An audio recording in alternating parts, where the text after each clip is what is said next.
দেখো হোলি দেখলে হবে না, বড় হয়ে গেছে, এখন বিদেশ চলে যাও, আবার রেশন চলে আসবে। হ্যাঁ, পলাশ ঠিকাদারের সাথে কথা হয়ে গেছে, বৈকাল 3টার সময় আমার ট্রেন আছে, এই কিছুদিনের মধ্যে আমি বাইরে যাবো, আর যে আমার সামানটা সব প্যাক করে দেবে।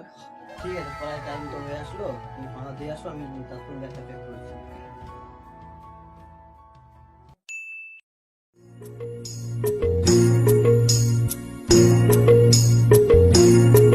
ও গৌতম,